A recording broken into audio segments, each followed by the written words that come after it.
Good afternoon, everybody. It's 1 minute past 2. I think we should get going. Welcome to today's City Horizons event.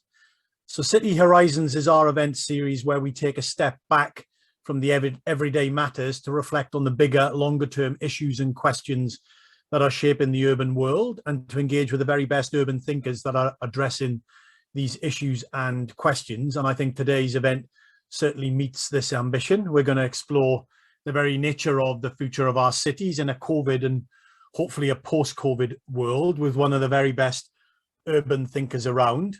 I'll formally introduce our speaker in a moment, but I want to take a moment just to remember another great urban thinker. So in Manchester, in England, this afternoon, an event is taking place, which is a memorial and a celebration of the life of another great urban analyst and thinker, Brian Robson, who sadly died in June last year. And for over 30 years, Brian was a professor of geography at the University of Manchester and founder and director of the Centre for Urban Policy Analysis at the university. And his work was instrumental, I think, in shaping the agenda in the late 1980s and early 1990s that saw cities not as the cause of economic, social and environmental problems that were afflicting Britain at the time, but actually the solution. And I think that's an important perspective and approach that our guest today very much agrees with and has done enormous amounts over the last 30 years to progress. So just wanted to say that about Brian, and it connects to our guest speaker today. As always, just a few words of housekeeping before we get underway. The event is being recorded and will be made available on our website after the event. During the event, your microphones will be kept on mute. If you want to tweet about the event, the hashtag is City Horizons. There will be opportunity for questions to our speaker once he's finished. You can submit questions at any time. You don't have to wait until he has finished. And you do that by sending your question via the chat function to ask a question. When we get to questions, if you are so minded, we quite like you to ask your question. So bear that in mind. But if not, I'm happy to do so on your behalf. We'll be done by 3 o'clock. So I've been referred to him in abstract. Let me now formally introduce our speaker.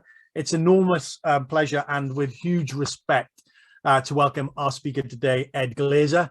Ed doesn't need any introduction, but still, he is a professor of economics at Harvard University, a world-renowned expert on cities and their evolution, the author of hundreds of seminal articles and books that have changed the way we think about, analyze and understand cities across the globe, not least his bestseller, actually published 10 years ago now in 2011, The Triumph of the City, and his most recent book published earlier this year, which he co-authored with his Harvard colleague David Cutler, and the subject of today's event called Survival of the City, Living and Thriving in an Age of Isolation.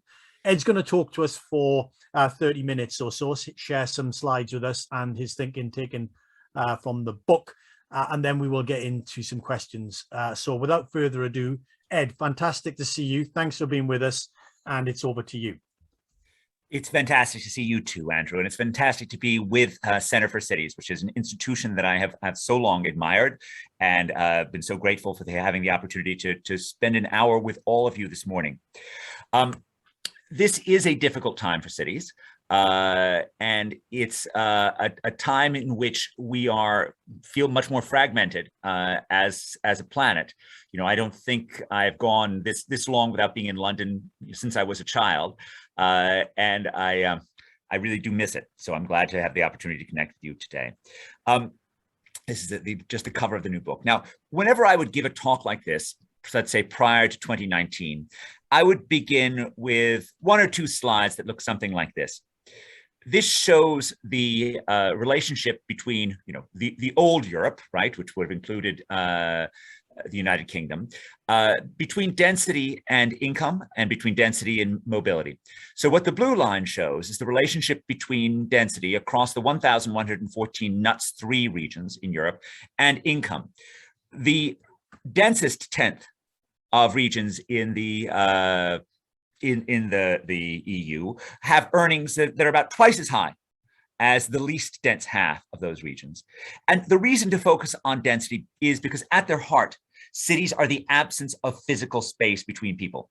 Cities are essentially density, proximity, closeness. And the blue line is showing us the fact that denser areas, cities, are the economic engines of the 21st century. They're the places where prosperity lives. The red line shows the perhaps slightly more surprising fact, which is the relationship between population growth.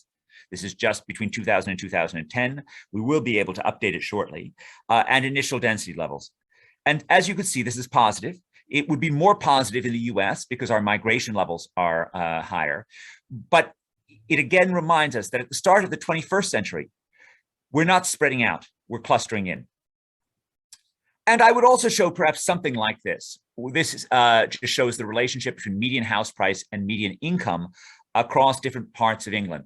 And what you can see here is the extent to which the income to the price to income ratio is so much higher in Greater London than it is elsewhere. So those are numbers that are sort of uniformly above 6 and sometimes above 10, whereas there are other parts of England where the numbers are 3 to 1 or less.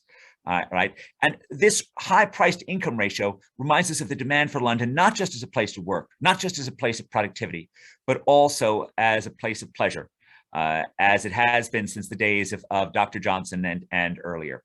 Right. London is a great consumer city, and the ability to attract people who just want to be there remains one of London's greatest assets in the 21st century in an age of increasingly global talent. Now, these positive aspects of cities in the European Union or equivalently in the US are nothing relative to the positive effects of urbanization in the developing world. This shows the relationship between urbanization in 1960 and population growth over the next 50 years. Among those countries that started with a per capita income below $5,000. So what you can see here is that there's a very, very strong connection. Essentially, I know of no path out of poverty into prosperity that does not run through city streets. And this does not mean that we want to artificially induce people to move into cities, but we do want to lean against those policies that would artificially restrict the growth of cities, or that would arbitrarily subsidize low density living, farms, agriculture, and so forth. We really do want to, at the very least, have a level playing field in which cities can succeed and can drive success at the national level. Now, all of this feels very 2019 because over the past 2 years, we have experienced a pandemic. We have experienced something that is one of the oldest companions of urban life, mass contagion. Now, it should not surprise us. There are also demons that come with density: traffic congestion, crime, high housing costs. But the most terrible of these is contagion. Now, the first well-documented urban plague that we have is the Plague of Athens, which strikes that great city in 430 BCE. 5th century Athens is doing all that you could possibly imagine wanting a city to do. Through its dense corridors, it's enabling genius to meet and to create these collaborative chains of genius, which have done some of the most amazing things in the history of Western civilization. 5th century Athens gave us incredible architecture. It gave us sculpture. It gave us philosophy. It gave us mathematics. It gave us drama. It gave us democracy itself. It created history as a discipline, right, with Herodotus and Thucydides. And it also was an economic powerhouse and a military might. Now, all of this urban success excited the rivalry of its more agricultural, more military rival of Sparta, as indeed urban success often sparks rivalries. Sparta wanted war. Pericles would not back down. And so the Peloponnesian War was on. Now, Pericles, the great leader of the Athenian democracy, had a plan, which was to summon the Athenians behind the city's walls and trust to the Athenian fleet to subdue the Peloponnesian Peninsula, to harass the coastline, knowing, of course, that the Athenian fleet would face no serious challenge from Sparta. The strategy did work militarily. The walls kept out the Spartan hoplites, but walls that keep out enemy warriors may still be porous to a vaccine or bacteria. And so it was in 430 BCE, when through the Athenian port of Piraeus, some form of deadly killer entered Athens. Cities remain vulnerable today to disease because they are the nodes on our global lattice of trade, of travel. They're the ports of entry for goods, for people, for ideas, and for diseases. And so the disease made its way, killing. And of course, Athens was a dense place, and density can enable us to learn from one another. It can also enable us to infect one another. Thucydides was there. He describes a harrowing period where people lived only for the day because they expected to die tomorrow. Perhaps 1/4 of Athens' population died in this terrible event. That's a death rate which is approximately 100 times the death rate from COVID-19. Now, Athens would soldier on in the Peloponnesian conflict for another 25 years, but it moved from being, the great city, the London, if you will, of the Mediterranean world to, I don't know, being a modest university town, maybe perhaps Cambridge, maybe Cambridge, Mass, maybe Cambridge, England, but it becomes something that is a pale shadow of what it had once been. Now, for 5 centuries after that, the Mediterranean world was relatively free from pandemic. And when pandemic came again, it struck a society that was so stable, that was so strong, that it could survive massive amounts of death without shuddering. And that's a central theme of this talk, that the long-run impact of a pandemic depends upon the strength of civil society at the moment that it strikes. And the next pandemic that struck came in the time of Antoninus Pius, right? This is during the period of 4 good emperors, when Edward Gibbon wrote this was the most felicitous time that a man could have lived in history, right? Precisely because Rome was strong and stable. And the pandemic came, it killed, again, huge numbers of people, but Rome went on. In the 3rd century BCE, another pandemic struck this Roman Empire, the Cyprian plague, much more destabilizing because the Roman polity was more destabilized to begin with. And then, of course, you had the worst of them all, the plague that struck in 541 CE, that came to Constantinople right at the moment of maximum vulnerability, and there it did the most harm. So the backstory for this, of course, is that the Western Roman Empire had fallen in the 5th century. But the initial Ostrogothic conquerors, this is Theodoric the Great, who was a mighty warrior and a great leader. He had been succeeded by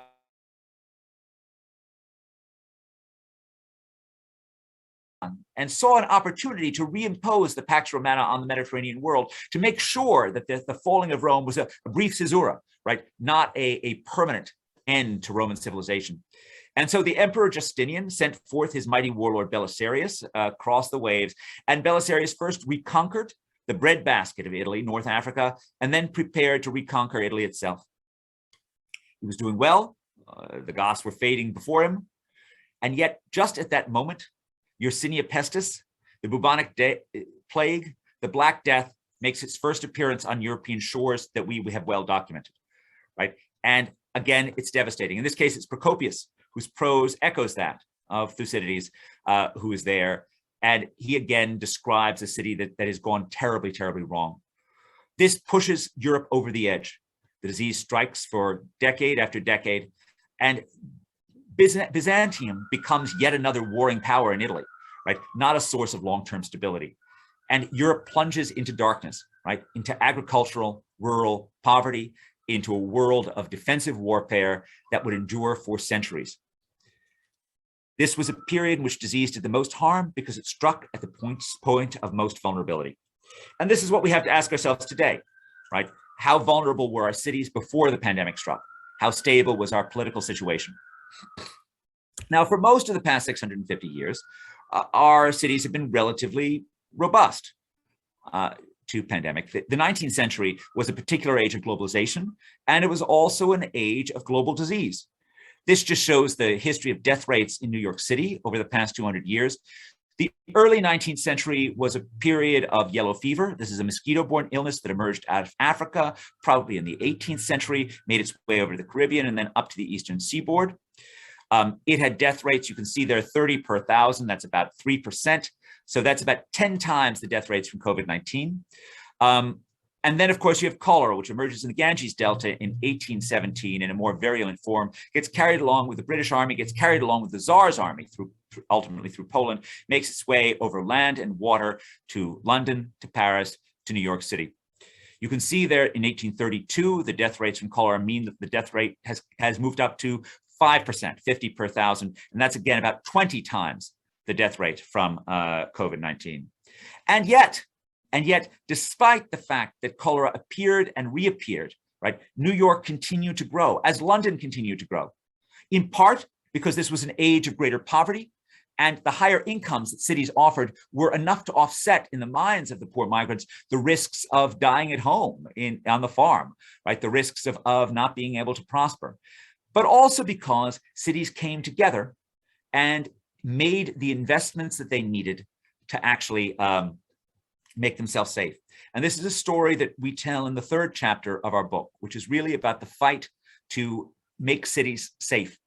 This moment is a hinge in history, at least as we see it, because pretty much all that governments did that mattered prior to 1800 was killing people, right? They were basically agents of death. And then all of a sudden, after 1800, the cities started doing things that were actually saving lives. Most importantly, building aqueducts, building sewers, making themselves safe. In the US, this was primarily the action of local governments. And that occurred to a certain extent in the UK as well. For example, Joseph Chamberlain in Birmingham was an agent of sanitary reform. But in the story of London, it's really about the cleansing of the Thames, and that drama works out in Parliament. In fact, I think my favorite speech that Disraeli made, and he made a lot of great ones, was particularly about how how awful the Thames had become during the summer of the Great Stink. We tell that as well in the chapter. In the case of New York, it's about building aqueducts and about enforcing rules that require people to connect to the sewer system. It's about building Central Park. Interestingly, in those early decades, the push to build sanitary infrastructure occurs because of a medical mistake, not a medical insight that was correct. There were 2 schools of thought in the early 19th century, one of which emphasized contagion. They ended up being correct. But their preferred policies, quarantines, ended up being relatively ineffective because they were poorly enforced.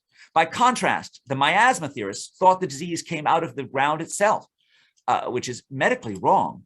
But in fact, their remedies, draining the swamps, building aqueducts, building sewers, ended up being exactly right.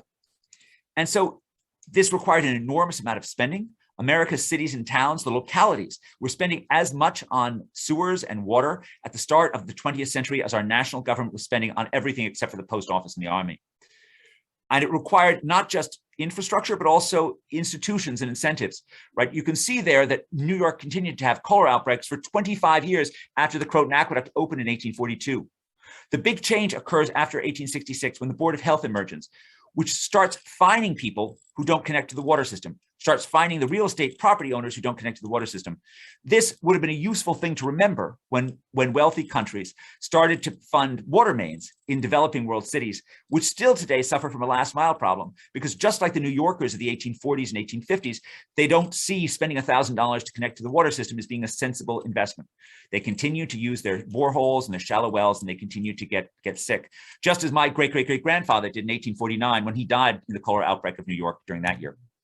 Now, for the last century, we have enjoyed sort of a blessed amount of safety in our cities. Not since 1918, 1919 have we had a pandemic, and we perhaps forgot the fact that our cities could also be killing fields.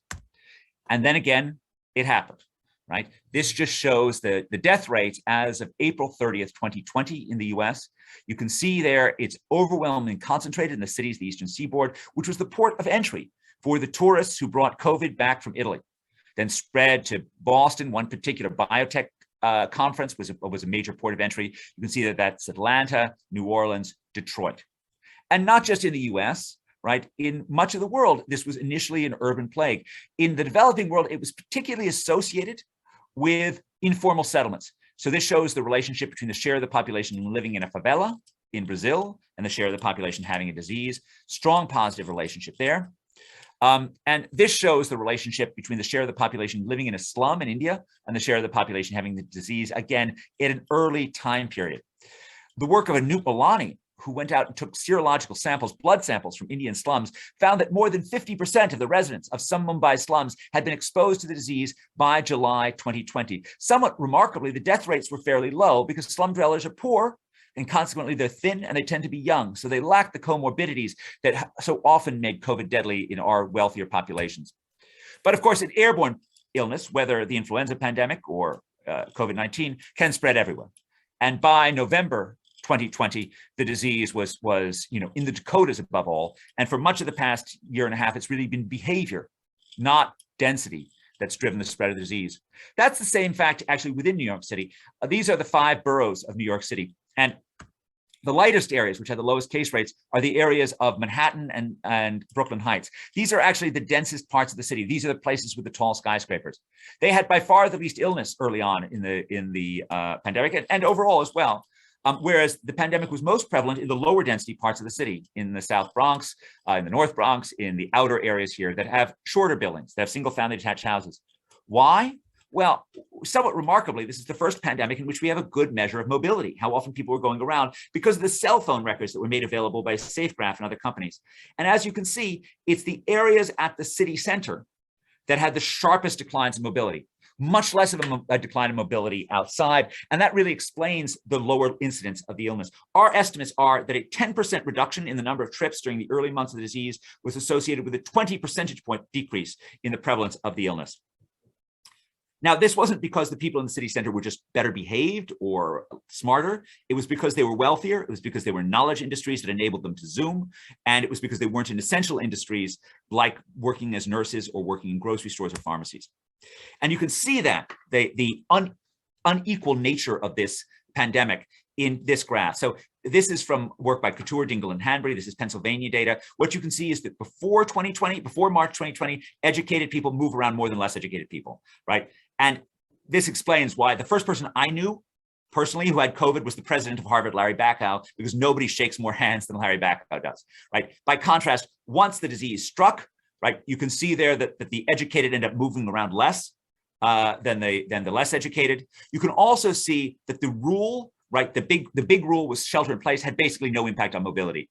And it was often acted as if we had the power with our government regulations to shape the spread of the disease and to shape the economic fallout from the disease, whereas we really didn't, because it was really fear rather than the regulations that were driving most of the shift in mobility.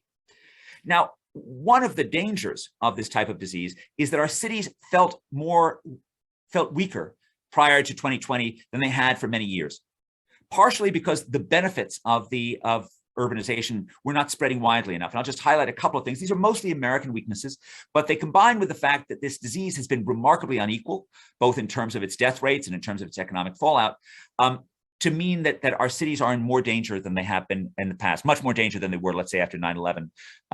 So first of all, our cities are promoting productivity, but often, at least in the US, not upward mobility. Okay, so our cities are good for grown-ups and bad for kids, at least from the US data that we have. Our successful cities, and this certainly includes London, are becoming permanently unaffordable. This reflects the triumph of insiders who have made it difficult to build homes for outsiders. This has created permanent pain in America's eastern heartland because of the closing of the metropolitan frontier, the fact that people cannot move from those low-cost areas, whether or not they're in the UK or the US, to the high-cost areas where there are actually jobs. And then, of course, and this is primarily a US thing, the unhappiness about policing and incarceration. So just quickly here, on the left-hand side shows the relationship between density and per capita productivity. This is not just a static effect. If you come to a city as a grown-up, as an adult, you do experience wage gains over time. On the right-hand side shows upward mobility in cities. So this comes from work done by my colleague Raj Chetty and his co-authors. They look at people born around 1980 and then look at their adult earnings today. These numbers on the y-axis, on the vertical axis, reflect where you end up in the adult income distribution if your parent is at the 25th income percentile, i.e. your parent was poorer than 3/4 of the people when you were born. The relationship with density is quite strong and negative. People born in denser parts of America or in denser neighborhoods within America end up doing worse as adults, holding parental income constant. This shows how much of this is related to the failure of America's central city school systems. This is just the break, the geographic break right at the edge of our central city school district, and the positive break up in mobility as you move outside, and the breakdown in your probability of being in jail as an adult when you grow up right outside the central city school district. This shows the relationship between new construction and housing prices. It's actually not normal housing prices. It's the gulf between house price and the marginal physical cost of production. So a number like 3 for San Francisco means it costs 3 times as much to buy a house as it does to build a house. Along the y-axis is the amount of building between 2000 and 2013 relative to the housing stock.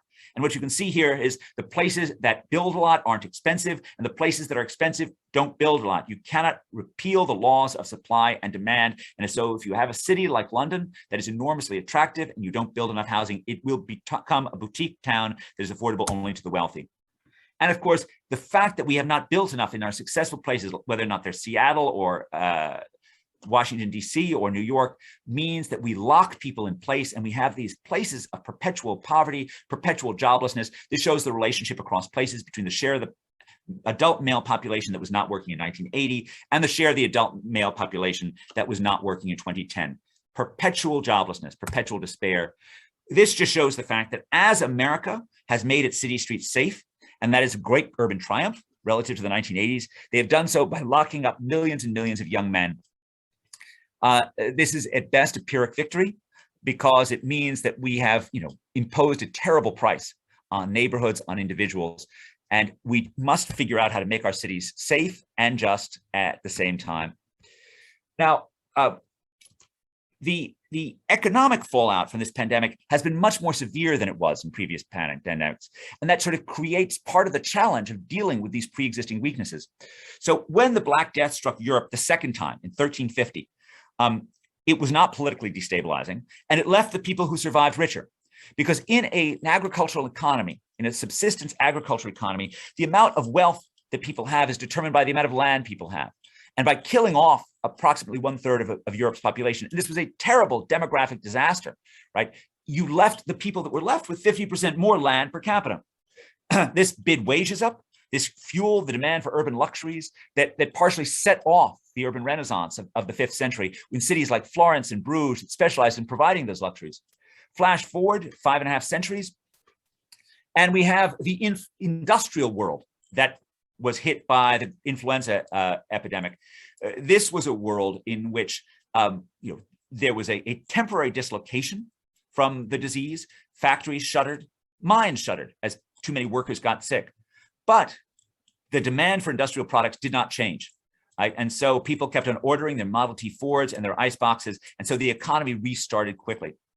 By contrast, over the past 100 years, the rise of automation and outsourcing has meant that millions and millions of workers have moved into the great urban service sectors of leisure, hospitality, and retail trade, where the ability to serve a latte with a smile was a safe haven for employment in a world of automation and outsourcing. And yet those jobs can vanish in a heartbeat when that smile becomes a source of peril rather than a source of pleasure.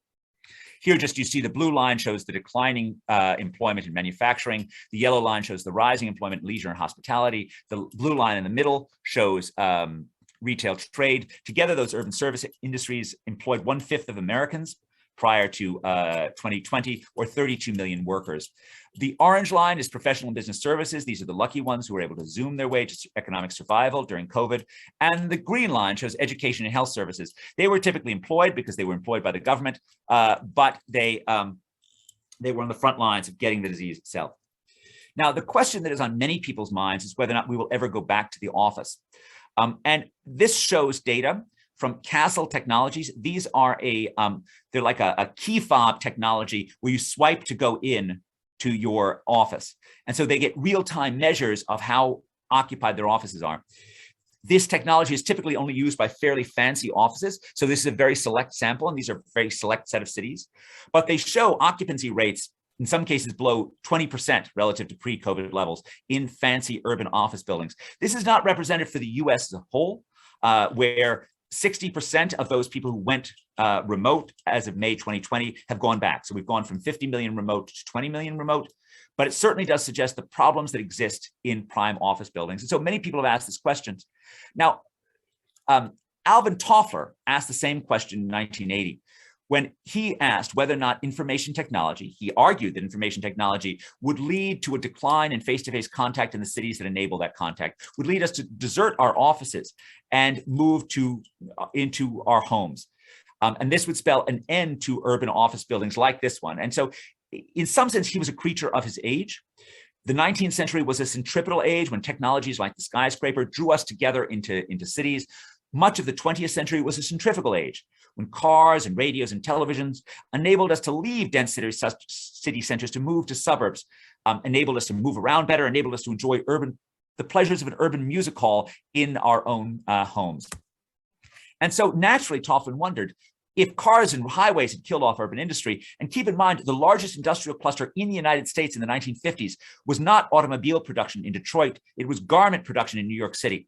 And that industry was slaughtered by globalization in a few short years. The container ship, the highway basically made this New York's comparative advantage in this industry irrelevant.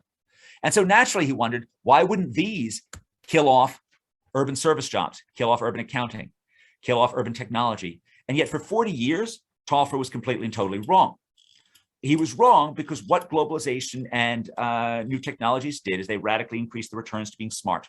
And we are a social species that becomes smart by being around other smart people.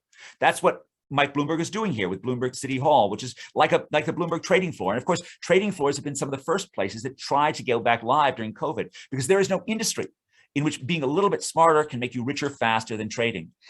The technology firms, for 30 years, they had the best technology for going remote, but that was the last thing that they did, right?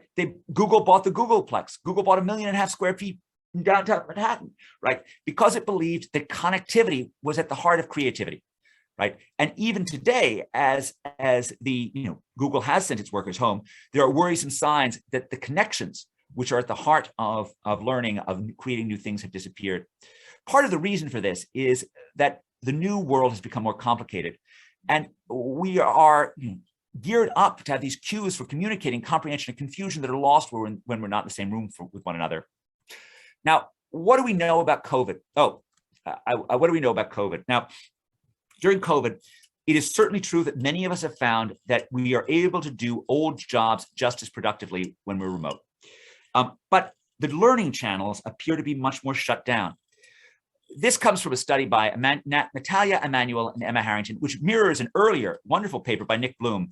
This looks at US call center workers in an online retailer. Nick Bloom's earlier paper looks at call center workers in China. So both of these papers found these call center workers were just as productive going remote in terms of their number of calls per capita, number of calls per hour. But at the same time, both papers documented the same dynamic effect. The probability of being promoted was less than half if you were remote, whether or not you were on site. You can see these are these lower lines here. That's the probability of being promoted to an upper level job. Now, what does an upper center level call worker do? It means you get to handle the real pains in the neck, the really difficult calls. Now, how would you learn how to handle those calls if you weren't in the same room with other people, if you weren't able to imitate them? How would your boss learn that you were any good at doing them? And so the learning channel has been shut off. This also explains why new hiring has plummeted for remotable jobs.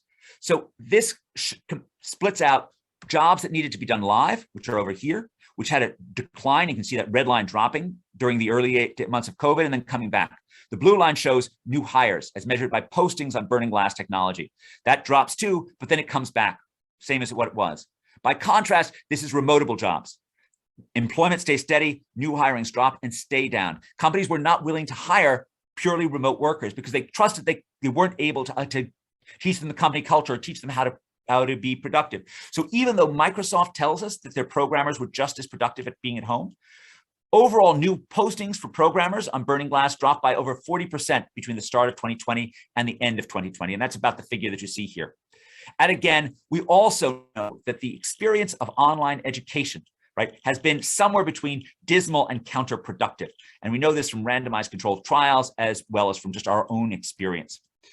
And of course, if you imagine a future that's remote, you're imagining a world that is even more unequal than the world of 2019. This just shows the incredible educational divide in remote work, where those people with less than a high school diploma in the US, this was at the peak of remote work, only 5.2% of them were working remotely, only 15.3% of those who had high school degrees but no college were working remotely, whereas 68.9% of Americans with advanced degrees were working remotely. Just if this is our new world, this is a world that is just going to be horribly unequal. So let's take stock going forward and let me conclude. I don't believe that Zoom is irrelevant. I do believe that it is, will have continuing significant impact on business travel. I do believe that it will facilitate hybrid forms of work. And I particularly mean that it will enable businesses to relocate. This means that the competition for global talent has just gotten hotter. And this means that cities are going to be in trouble if this is much more of a US thing than a UK thing. I mean, London is not going to be in trouble if they decide to offer steeper discounts on Oyster cards for poorer residents. This is not an issue. Whereas American cities, if Seattle had actually voted to defund the police yesterday, as they threatened to, as it looked like it might have been going to, this would have been a real issue in terms of pushing talent away. But we have seen this stage before, where there are progressive dreams to right longstanding inequities that collide against the reality that talent has never been more mobile. This was true in the 1970s, when highways and suburbanization enabled businesses and firms to move away, and yet progressive cities tried to do more, and the talent just left and left New York on the edge of bankruptcy. So I think going forward, for the world of cities, first, everything depends upon the medical response, right? The longer this pandemic continues, the more deadly it becomes, right? The more danger that cities are under, right? And we really do need to make sure that our governments cooperate and make the investments that they need to make sure that this is a one-shot event and it does not happen again. But even if this winds down eventually, and we can look at a post-COVID, a post-pandemic city, there are still shocks, right? The shock is real. Older people will move away from cities, younger people will move in. Older businesses will move out, younger businesses will move in. Commercial space is more vulnerable because there are people who don't want to go back to the office. But I think demand for urban residential real estate remains robust. And I think global talent has just gotten more mobile, and yet there's a dire need to help the urban disadvantaged. This means smarter government rather than more or less government, right? This means fewer regulations that bind small businesses and bind builders. And this means a radical need to experiment and evaluate ways to make our world, to make our cities more just. But I just want to end on these two images, right? London has seen much worse, right? And it has thrived after that point. It will certainly thrive again, as will the other great cities of the United Kingdom. So thank you so much for allowing me to talk to you. Thank you so much for being part of this conversation with me. And now I look forward to your questions. Brilliant. Thank you very much indeed, Ed. So a reminder to everybody, if you have questions for Ed, just put them into the chat function, ask a question, and we'll put them to Ed. While we're curating some of those, Ed, you touched on it towards the end, but I wonder whether, you started at the beginning talking about, the appeal of cities is not just from a work perspective or an employment perspective, but also from a live perspective and a play perspective. And those are always in balance. One is, sometimes more dominant than the other. I wonder where you see the balance currently and how that evolves over time, particularly then for cities, about how they then think about their program, going forward, continuing to emphasize the work aspect, or do you think there's a bit of a rebalance there for making sure that they're also communicating quality of life, or that kind of live aspect and the play aspect? How do you see that balance currently, and how do you see that evolving over time? So I think both are important, but I think fundamentally quality of life strategy is economic development strategy. The most important, the most sensible strategy for a local government to engender economic growth is to attract and train smart people and then get out of their way. Right? This is actually where economic dynamism comes from. And this means that making sure that whether or not it's London or Manchester or Birmingham or Glasgow or Edinburgh, right? That means that attracting the skilled is absolutely central. And I think, common decency requires working on quality of life for the less skilled as well. But really the quality of life side is really important. Now, the good news is that the UK is filled with attractive cities. So there's plenty of room to do that. I think that does also chime in reasonably well with the Center for Cities sort of taste for devolution, if you will, if I can say that, because in fact, it is fairly hard for someone in Whitehall to know exactly what will make York more fun.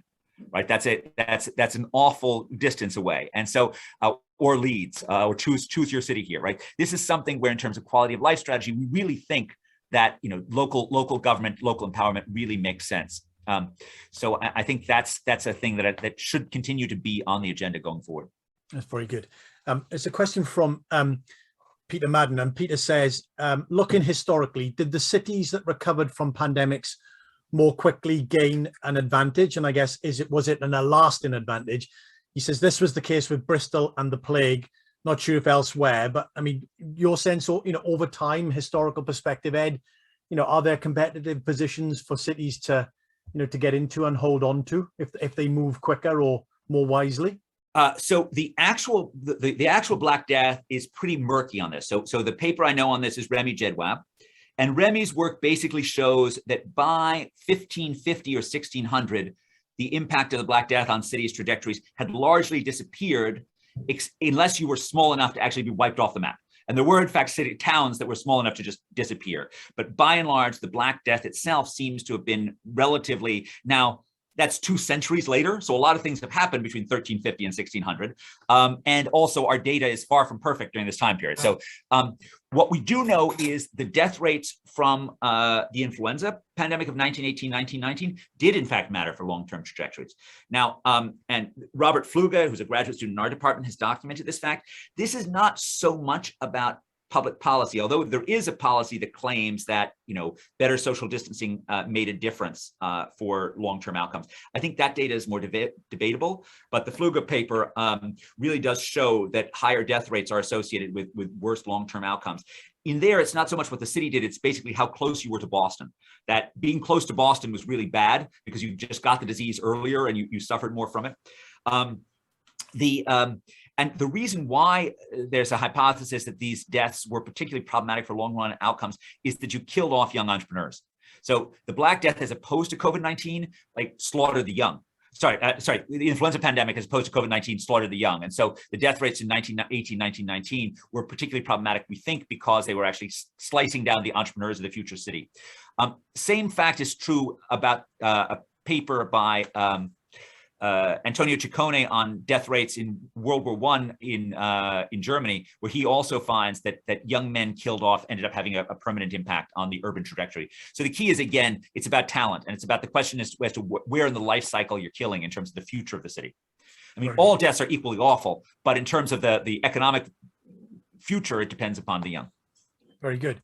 And we've had several questions on this, but so try to generalize, and this is a big theme in the book. I mean, you've touched on it in the presentation, but essentially, you know, you're saying quite convincingly, and then using different ways of illustrating it, that many of our cities, particularly our more successful cities, are now dominated by insiders relative to outsiders, and that's historically not been the case. In a sense, cities have always been welcoming to outsiders, however you define.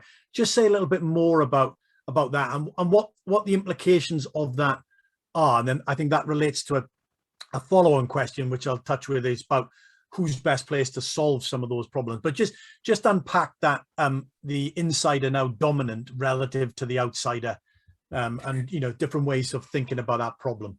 I'm very happy to do that. Thank you for that question. So this insider-outsider framework really is due to Manker Olson, who wrote a book called The Rise and Decline of Nations in 1983. And his basic thesis is that a long, stable society will gather, right, alliances between different interest groups. They may be labor unions, they may be trade guilds, they may be, you know, neighborhood associations that oppose growth. But these agencies, these alliances, will fight for their own rights. They'll fight to protect themselves, and they'll enact regulations or other forms of policy that will essentially disenfranchise or harm outsiders. Actually, 1970s UK was one of his prime examples. So he very much had, you know, this was a period in which the UK seemed somewhat dysfunctional economically, and he had a picture in which he poured, he poured disdain both on sort of empowered labor unions, but also among elite groups, right? Also among, you know, the wealthy traders who were protected behind the rules of the City of London, wealthy financial traders, or, you know, quasi-aristocratic groups as well. So he was an equal opportunity blamer on this.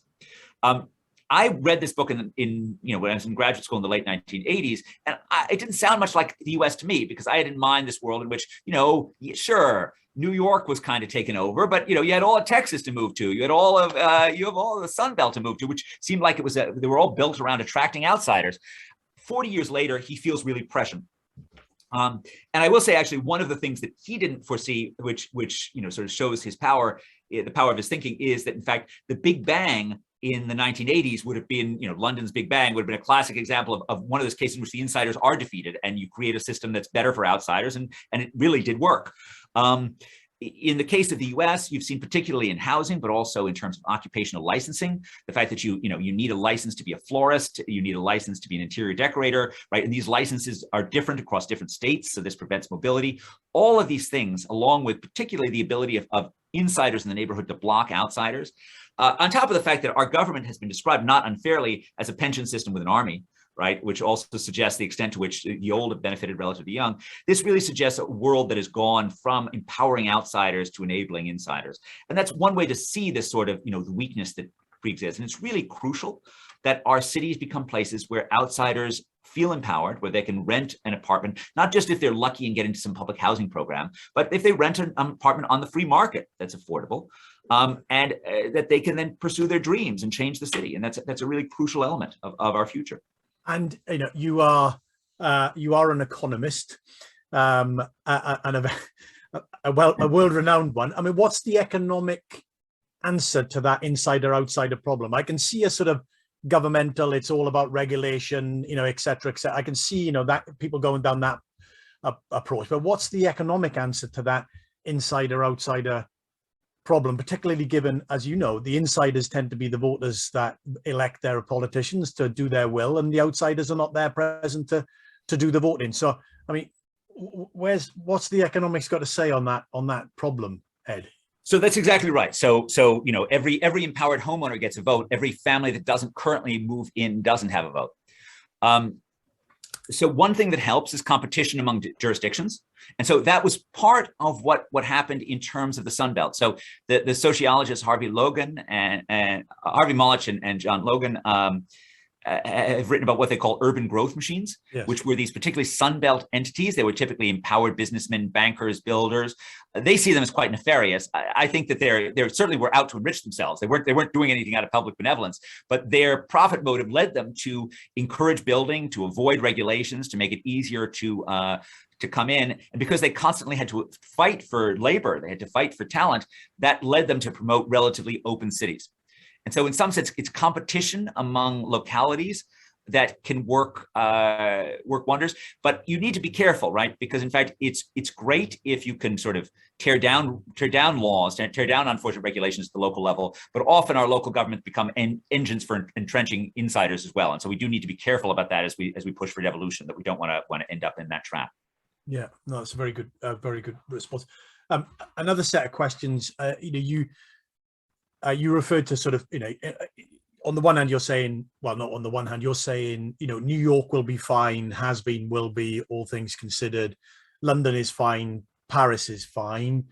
What about those, I mean, think about from the US, I suppose you know that better, but those kind of mid-sized or smaller sized places which hadn't had the same successes in the past, maybe their futures are more precarious. I mean, how do you see these sort of forces interacting for those locations? Is it on the upside because in a sense they can get some of what was previously in New York, the workers or the residents in New York move to these places, or not? I mean, how do you play that out? There's certainly a debate in the UK, which is remote working will be the answer to some of our more deprived and disadvantaged and left behind places, because people will leave the prosperous areas and go to these left behind places. I'm somewhat skeptical about that. I just don't see it in the evidence or in the theory. But your thoughts on that, Ed?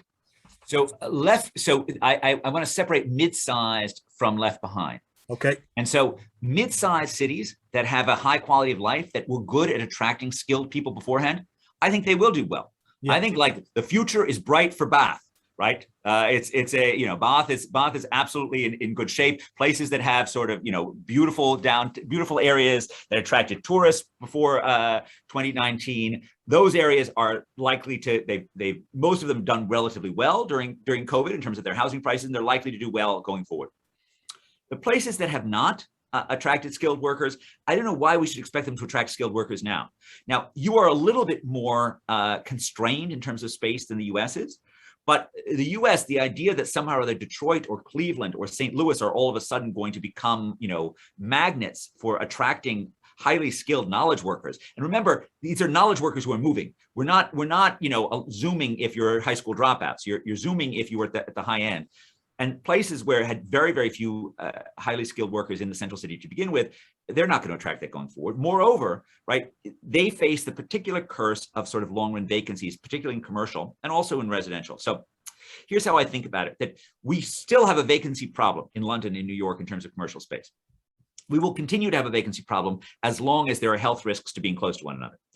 But when those risks are eventually over, and hopefully that will be sometime reasonably soon, then I have a fair amount of faith in the workings of the market to make sure that real estate that had been really valuable in 2019 will still get occupied, right? Because even if demand for London real estate declines by 20%, then guess what? Commercial rents can drop by 20%. Commercial rents can drop by 30%. And people who were previously priced out of the London market, and there were a lot of people who were priced out of the London market, they will come back in.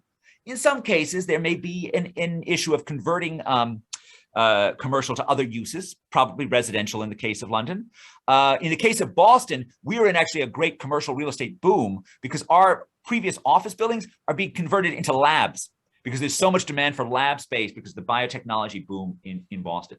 But if you were Detroit, if you were Cleveland, if you started, and I don't know exactly what places would be an equivalent, right? Because your office rents are pretty much everywhere kind of higher than those office rents are. But let's say, Glasgow as opposed to Edinburgh. I mean, Edinburgh, I think, is likely, if anything, to win out of this because I think of it as one of those sort of very high amenity, mid-sized places, at least if you don't mind cold and dark winters. Whereas Glasgow is somewhat more challenged, although there are many beautiful and wonderful things about Glasgow. The places that start closer to the edge of survival, a 20% or a 30% drop in their office rents will mean that their landlords who will walk away. Will mean that, in fact, those units are just left open. And the problem with vacancies is they spread because if people are coming down to their offices, then that's decreased demand for other urban services that's nearby, whether or not those are accountants or restaurateurs. So you have the possibility that these vacancies can spread. Yeah, no, absolutely right. Completely agree with that. We've had several questions again. I'm just going to keep going through them because we don't get you very often, Ed, so make the most of it. We've had several questions on climate change. Now, I know that wasn't the subject of today, and it's not subject of. I can only take one, agent of the apocalypse at one point in time, right? I wasn't able to write it. I agree. So it's not a criticism that you haven't addressed it. It's more an now that you're on the screen. Rightly, people are going, well, let's ask him all the questions that we've already had. And there's been several questions in relation to, climate change, net zero, the role of cities in the environment. You wrote about this in Triumph of the City brilliantly. And we've used, the work that you introduced there and tried to do something, in those sorts of veins in Britain. But I would just say something about, climate change and the role of cities and how you see that kind of playing out.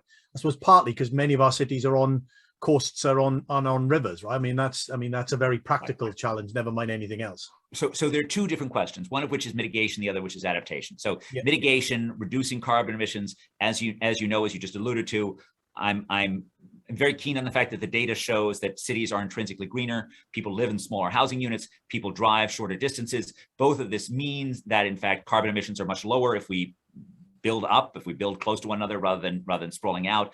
The fact, and again, this is an old fact from the time of Triumph, but if the great growing economies of India and China see their per capita carbon emissions rise, so that's seen in the sprawling United States, global carbon emissions go up by over 130%. If they stop at the level seen it by wealthy but hyperdense Hong Kong, global carbon emissions go up by less than 30%.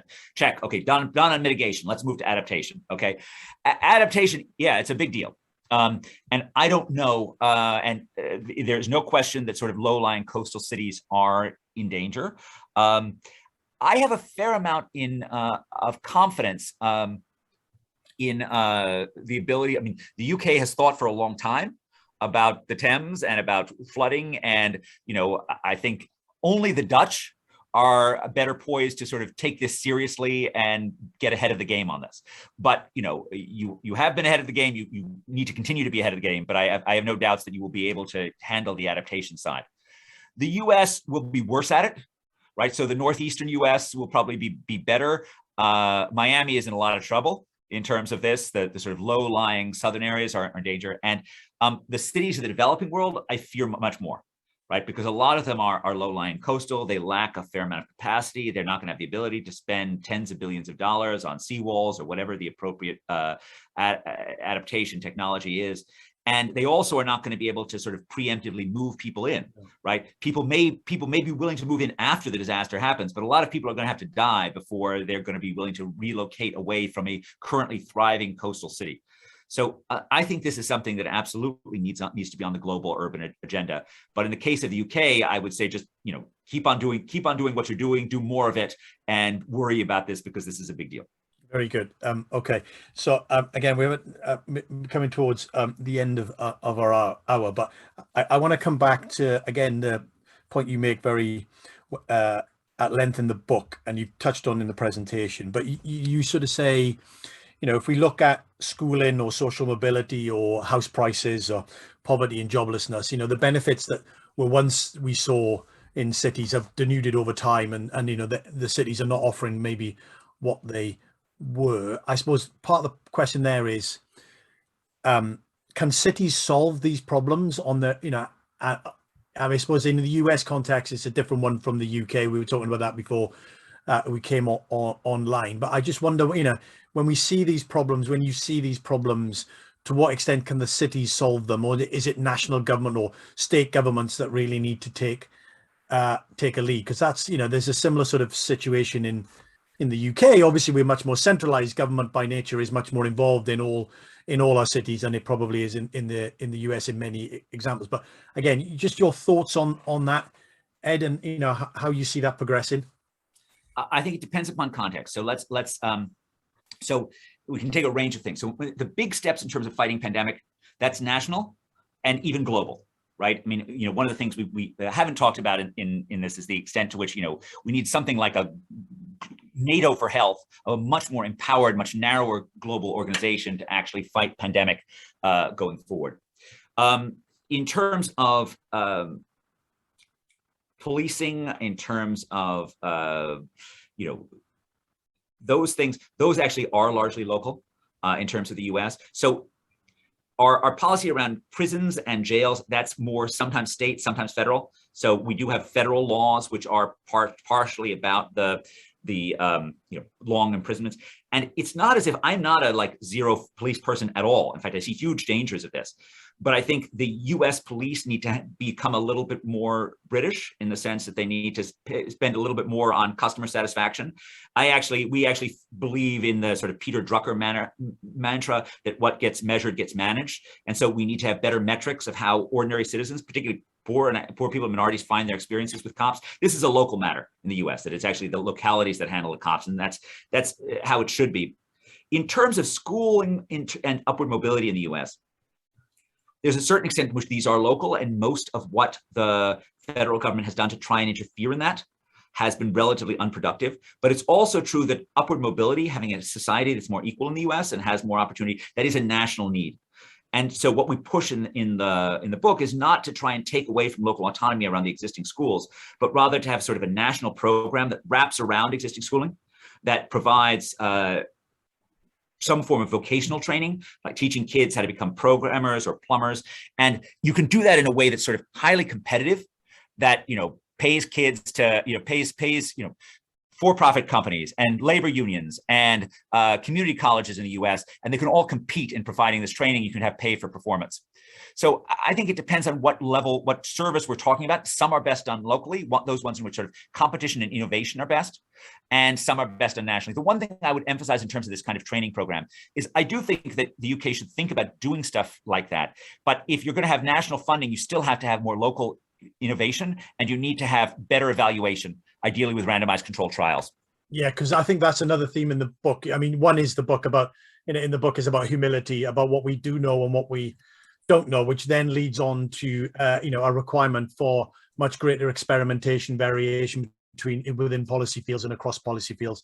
And allied to that is, a much more diligent approach to learning from those experiments, in a reasonably robust way, so that we can improve policy. I mean, do you think this is a kind of moment where, those aspirations are given a real kind of leg up, or do you see, a sort of worry that everybody's consumed with dealing with the chaos, and therefore, opportunities to experiment and learn get lost or get pushed down the rank? I think that this pandemic was fought with knowledge, and the battle against the pandemic was lost when we were ignorant, right? And we really have to, American states that reopened in May and June of 2020 without measuring who had the disease paid a fearsome price for it, right? We really have to understand that, we need to let knowledge be our guide, and we need to recognize that a scientific approach to anything does not mean that you know the answer going in. It means you have an approach for learning over time.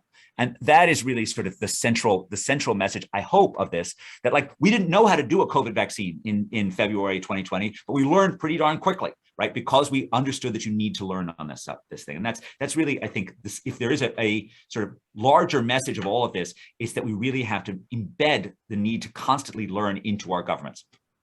And that, I think, is a fantastic way to finish. We could go on as always, but particularly in this case, but we can't. It's 3 o'clock and we need to finish. As I said at the start, a recording of the event and the slides will be available on our website, centreforcities.org.